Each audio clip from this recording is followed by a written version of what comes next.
स्वागत है आपका प्रजा की आवाज में। आज हम बैठे हुए हैं नरेंद्र सिंह उर्फ गोगो सिंह जो विधायक हैं मटियानी के, तो उनसे बात करेंगे। नमस्कार सर।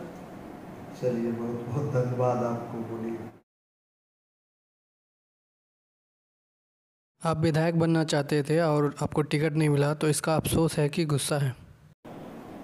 एक बात आप जान लीजिए, धरती की सच्चाई, एमपी बनने की हमारी कोई ख्वाहिश नहीं थी, क्योंकि कुर्सी हमारे पीछे है, सेवा आगे है। ना गुस्सा है, ना कष्ट है। एनडीए ने जो फैसला लिया, उस फैसला का स्वागत।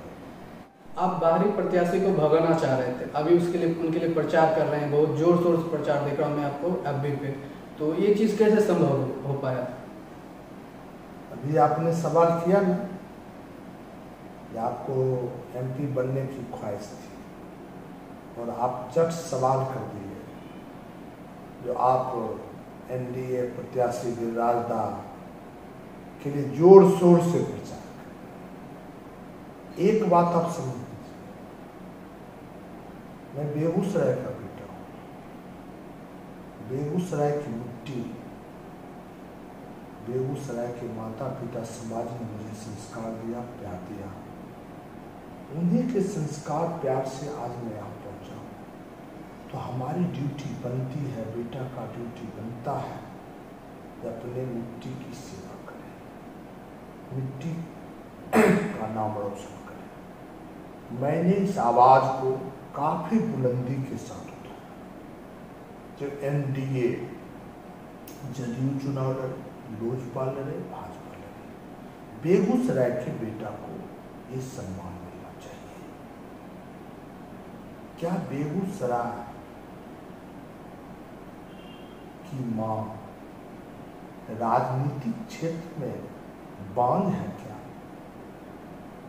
मां ने मुझे उस लायक पैदा नहीं किया जो मैं बेगूसराय की आवाज बन सकूं।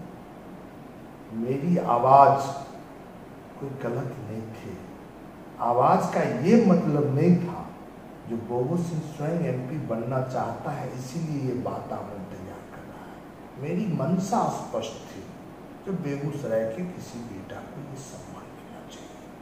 और मैंने इस बात को 3 महीना तक काफी बुलंदी के साथ उठाया है, काफी बुलंदी के साथ। और जब एनडीए ने टिकट फाइनल कर लिया गिरिराज दा का, तो हमारी ड्यूटी बनती है, नैतिकता बनती है, जो मैं आदरणीय नीतीश कुमार, देश के प्रधानमंत्री आदरणीय हर मोदी के हाथों को मजबूत करूं।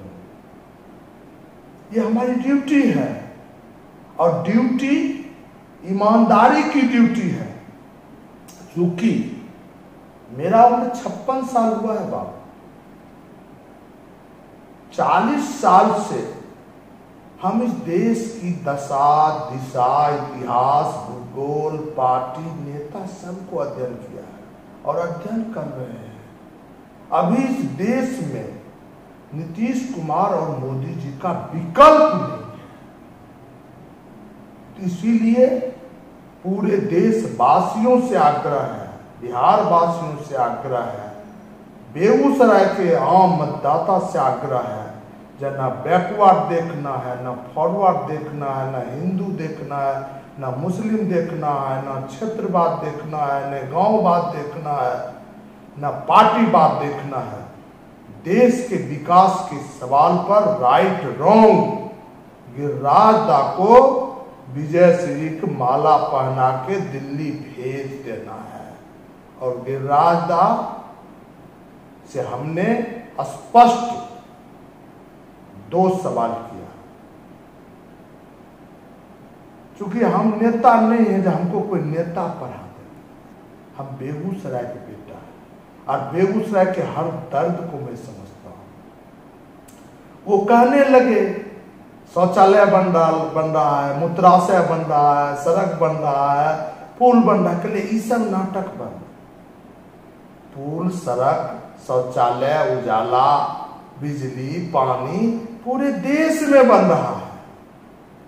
आप बेगूसराय का बेटा बनेंगे, ये आप संकल्प लीजिए। जो 5 वर्ष तक आप बेगूसराय का बेटा बनके झोपड़पट्टी तक आप मानवीय संवेदना का वाहक बनेंगे, बेगूसराय का बेटा बनके आप रहेंगे। बेगूसराय जब तक आपको सांस रहेंगे तब तक बेगूसराय आपको सम्मान करता नजर आएगा। फर्स्ट मैंने ये कहा। दूसरी बात मैंने कहा, जो हमको रोड, पुलिया, मूत्राशय और शौचालय नहीं चाहिए, लाल कार्ड, पीला कार्ड नहीं चाहिए, उस सब के लिए तो हम लोग स्वयं सक्षम हैं। 1964 से इस धरती को कर्म भूमि बनाए थे डॉक्टर श्री बाबू, और श्री बाबू के बदौलत आज दुनिया के नक्शे पर बेगूसराय की पहचान है। बरौनी तेल शोधक कारखाना, पूरे भारत में जितने भी बरौनी तेल शोधक कारखाना बने, सब जगह पेट्रोल केमिकल्स की स्थापना हो गई। लेकिन मेरा दुर्भाग्य, बेगूसराय की मिट्टी का दुर्भाग्य, जब बेगूसराय की मिट्टी ने वैसे वैसे बेटे को चंदन दिया, वैसे वैसे बेटे को सम्मान दिया, जिस बेटा ने बेगूसराय के वतन के साथ गद्दारी किया, वो बेटा एनडीए का हो, वामपंथ का हो, कांग्रेस का हो, सबने बेगूसराय को ठगने का काज किया। हम लोग आपके उम्र के बच्चा थे, एक चर्चा थी, श्रीमती कृष्णा शाही आएगी, पेट्रोल केमिकल लेके आएगी, और भारत सरकार के पेट्रोलियम मंत्री कोई सेठी थे, उन्होंने शिलान्यास भी किया था, लेकिन आज तक पेट्रोल केमिकल्स की स्थापना नहीं हुई। मैंने गिरिराज दास से कहा, जो दिल्ली तो आप चले गए, कोई माइक लाल दिल्ली जाने से आपको रोक नहीं सकता। बेगूसराय की कण कण का आशीर्वाद आपको प्राप्त होगा। आप कमिट करें, संकल्प लें, आप चुनाव जीत के जाएंगे, शपथ लेंगे और बेगूसराय में पेट्रोल केमिकल्स की शिलान्यास करेंगे और उसकी शुरुआत कराएंगे।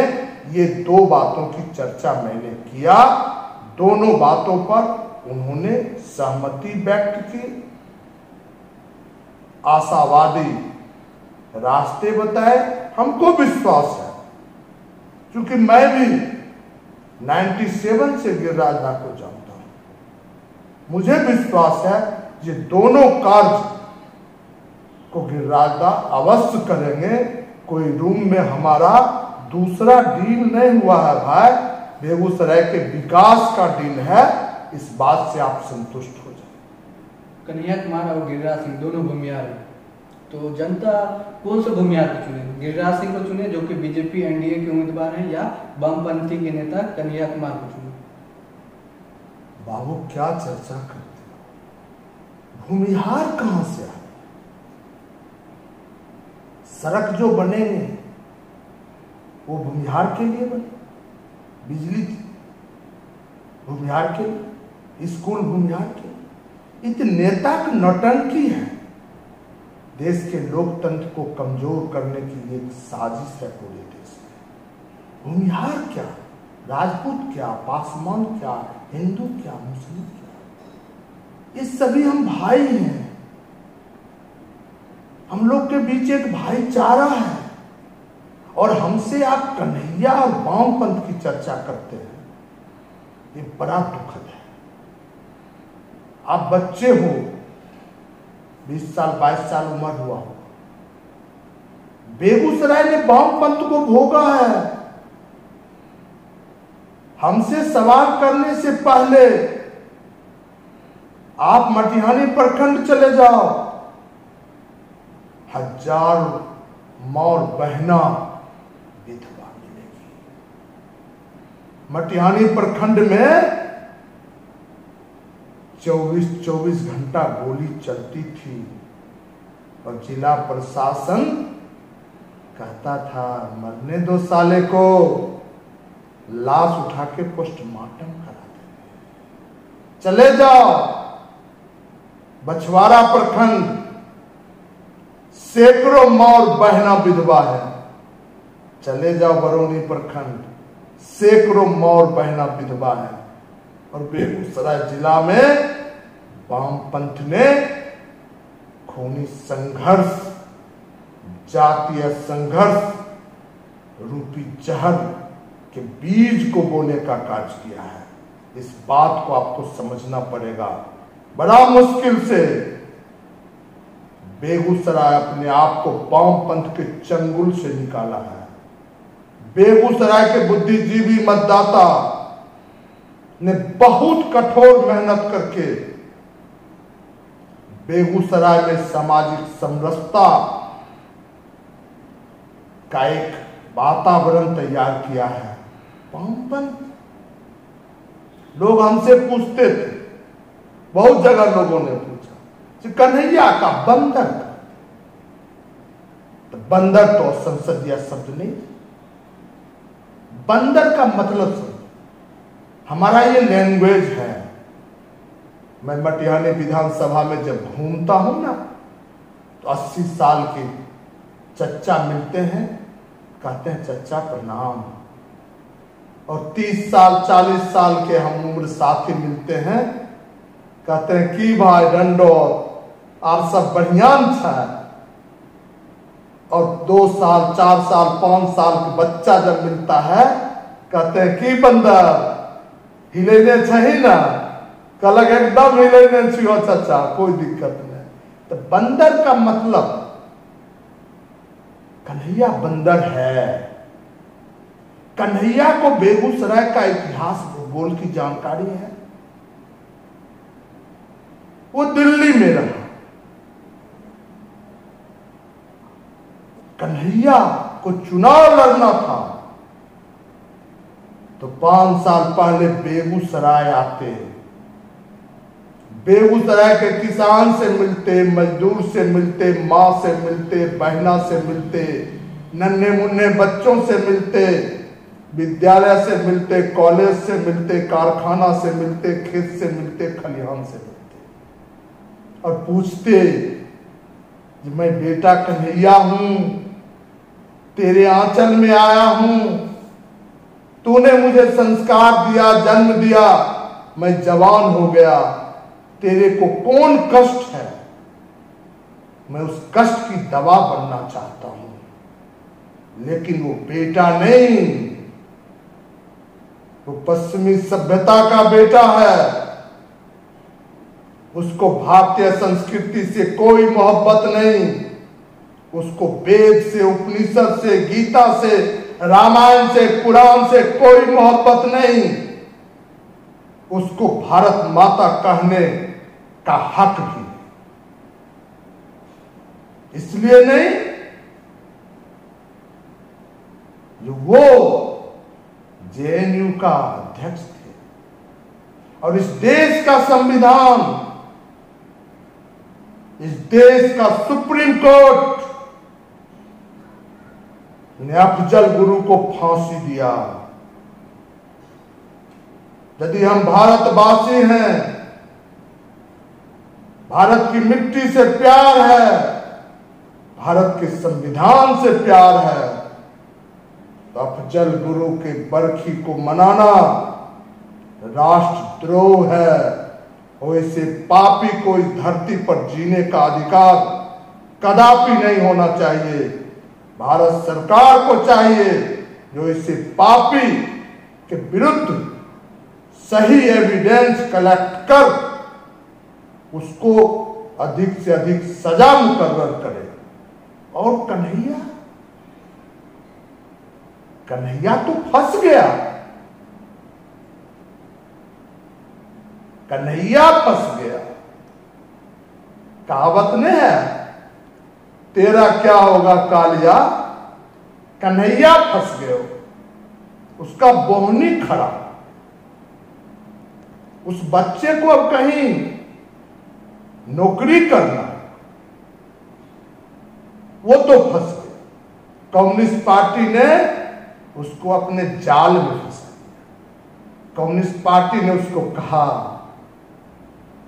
जो मैं तो चला सनम, अब तो मेरे को बेगूसराय में हिंदू रीति रिवाज से 4 कंधा चाहिए, एक ब्राह्मण चाहिए, एक लौवा चाहिए। अब कंधा देने वाला भी मेरे को कोई नहीं। तू बेटा किसी तरह मेरे कुकर्म को झांक के वामपंथ के झंडा को बुलंद करो और मैं तेरे को बैसाखी दे रहा हूं। वामपंथ के लोग रोंगटा खड़ा हो गया। 90 से 2005 का शासन, उस समय शायद आप 2 साल 4 साल के बच्चे रहे होंगे। आप अपने पापा से पूछना, अपने बाबा से पूछना, जो बिहार का नाम लोग लेना अपराध समझते थे। दुनिया के लोगों ने कहा कि भारत के नक्शे पर बिहार खत्म हो गया। त्राहिमाम त्राहिमाम, एक कदम कोई निकल नहीं सकता था। ना सड़क, ना बिजली, ना पानी, ना विद्यालय, हाहाकार का बिहार। और उस परिस्थिति में बिहार की एक माता ने नीतीश कुमार जैसे बेटे को जन्म दिया और नीतीश कुमार एनडीए की जोड़ी बनी और बिहार के लोगों ने विश्वास किया और नीतीश कुमार को बिहार का बागडोर दिया। और आज नीतीश कुमार और सुशील मोदी की जोड़ी बिहार को दुनिया के नक्शे पर स्थापित करने का कार्य किया। वो 15 साल का शासक आदरणीय लालू जी आजादी की लड़ाई लड़ रहे हैं, रोटी की लड़ाई लड़ रहे हैं, बिहार के मान सम्मान की लड़ाई लड़ने में बेचारे रांची जेल में बैठे। बेचारा रांची जेल में बैठे और बेटा का जन्म लेते ही बेटा का खरबपति करोड़पति बना। तो उनके बेटा को सजा नहीं मिलनी चाहिए। सजा मिलनी चाहिए लालू यादव को, सजा मिलनी चाहिए राबड़ी देवी को। माता पिता अपने बच्चों के नाम से काला धन बना रहा है तो बच्चों का दोष नहीं। हाँ, बच्चा जिस दिन 18 साल का हो गया, 18 साल के बाद लालू जी के बेटा के नाम से धन संपत्ति है तो वो भी अपने पिता के तरह ही जिम्मेवार है, उनको भी सजा मिलनी चाहिए। तो ये तो लालू जी तलवा चाट रहे हैं वामपंथ के लोग।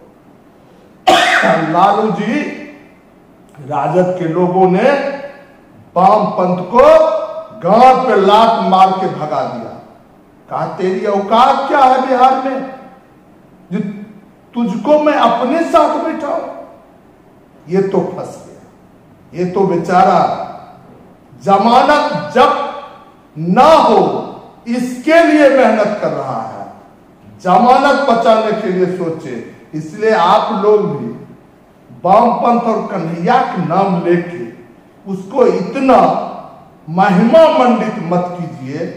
ये बेगूसराय के लिए कलंक की बात है। आप लालू जी की बात कर रहे थे, लालू जी रांची जेल में, और रांची जेल का सौभाग्य है कि रांची जेल का उद्घाटन भी लालू जी किया और उसमें रहने का काम भी लालू जी कर रहे हैं। ये कैसा आपको लगता है, इसको कैसे आप देखते हैं? ये गलत काम है।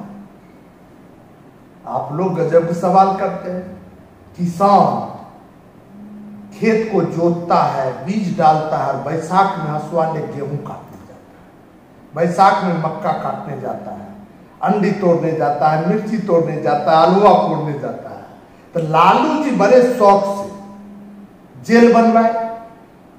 जेल बनाने के पीछे उनकी मंशा थी जो बिहार अपराध मुक्त हो और जो गड़बड़ करेगा उसको पकड़ के उसी में रखेंगे और उसको सुधारेंगे। तो बेचारे अपने गड़बड़ कर गए, तो अपने सुधरने के लिए वहां बैठल है, लेकिन बूढ़ सुग्गा पोस मानता नहीं है। अब तो उनका बस अर्थी निकलना है, जेले से अर्थी निकलना है। अब लालू जी की भी चर्चा आप लोग करते हैं, हम समझते हैं उनको जिंदा कर रहे हैं। लालू जी की चर्चा करना बेईमानी होगी। वो जैसा किए हैं वैसा फसल काटने के लिए जेल में बैठे। कुछ नौजवान लड़का एफबी पे अभी उछल कूद रहे हैं, बोल रहे हैं बोगो सिंह को वोट दिया, गलत किया। क्या सच में गलत किया कि सही किया? आप कैसे देखते हैं? नौजवान लड़का है, गलती हो जाता है कि सही बोल रहे हैं? देखिए, हम भी एक दो कमेंट पढ़ा, मैं उस बच्चे को दिल की गहराई से आशीर्वाद देता हूं, और आशीर्वाद इसलिए देता हूं कि उन्होंने हमको वोट नहीं दिया था, इसीलिए उनको मना। वो जाति, धर्म, क्षेत्रवाद के आधार पर हमको वोट दिया।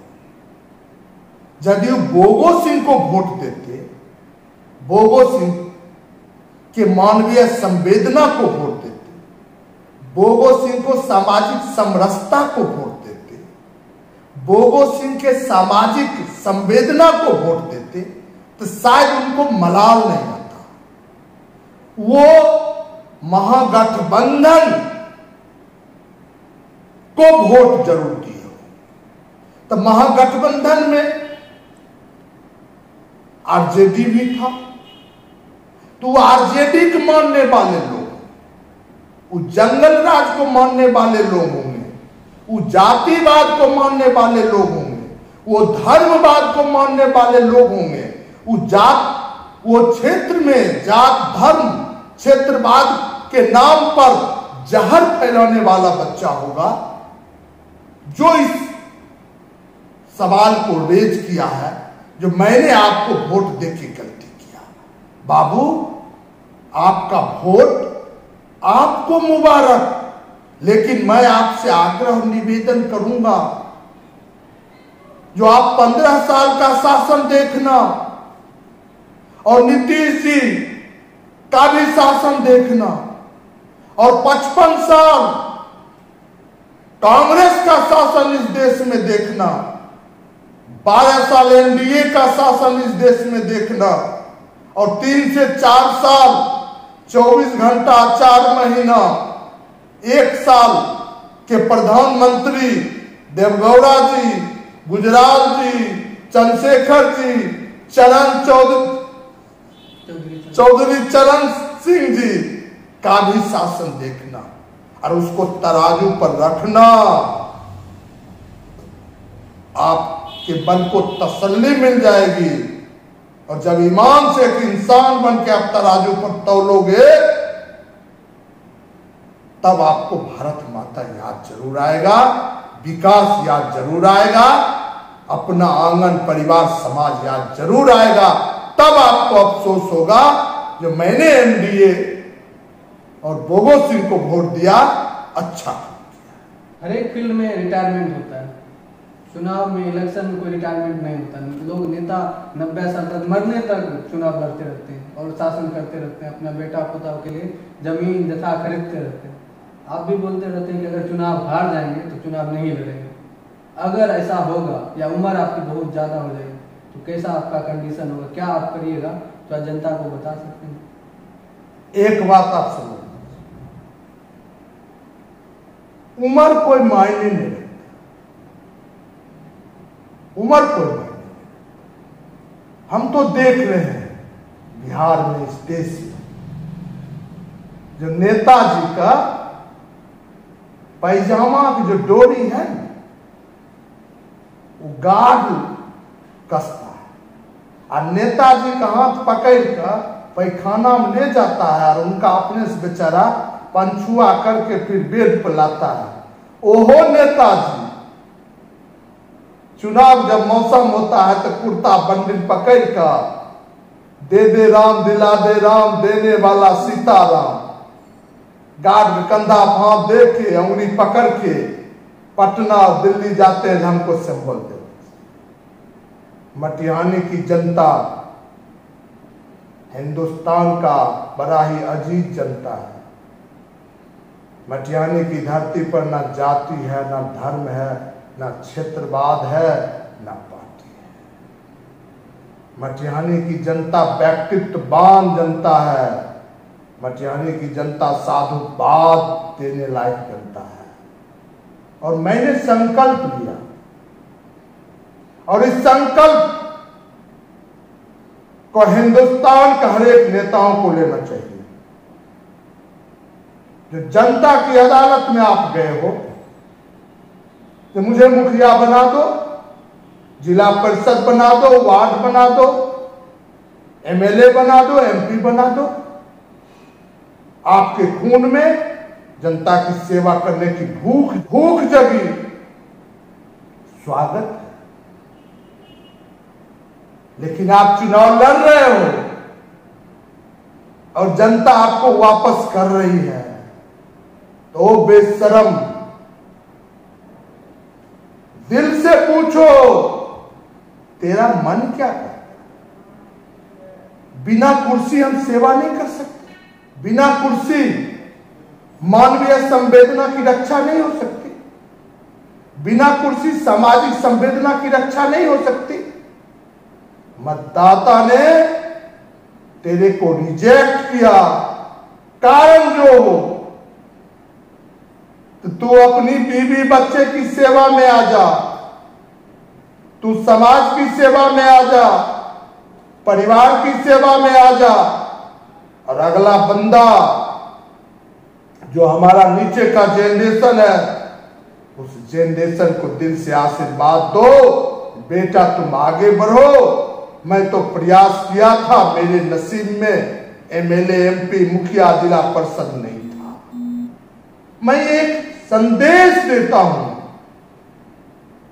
हिंदुस्तान के पॉलिटिशियन को, यह जीवन नहीं जीना चाहिए।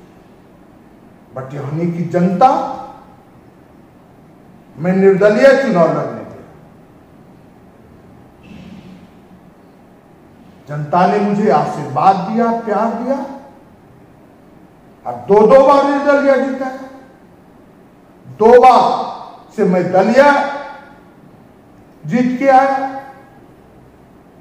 तो मैंने अपने मन से एक संकल्प लिया, जो मैं जिस दिन चुनाव हार जाऊं, मैं सदा के लिए राजनीति को छोड़ दूं और सिर्फ इस मिट्टी के साथ एक बेटा बनके, एक भाई बनके, एक सेवक बनके इस मिट्टी की सेवा करता रहूं, ये मेरा संकल्प है। इसी संकल्प पर मैं चलूंगा, और दूसरे भाई से भी मेरा आग्रह है, वो भी इस संकल्प को अपने जीवन में उतारने का प्रयास करें और एक उदाहरण पेश करें, जो सादगी क्या है, भारतीय संस्कृति क्या है, वेद क्या है, कुरान क्या है, उपनिषद क्या है, गीता क्या है, रामायण क्या है। तो मैं तो स्पष्ट कर रहा हूं, जब चुनाव हार जाऊंगा, जब तक सांस रहेगा मटिहानी की धरती की सेवा करूंगा, भाई बनके, बेटा बनके, सेवक बनके, पॉलिटिशियन बनने का काम जो भाई करेंगे, उनको आगे बढ़ाएंगे। बाबू, आपको जनता ने चुना है, आप ईमानदारी से जनता की सेवा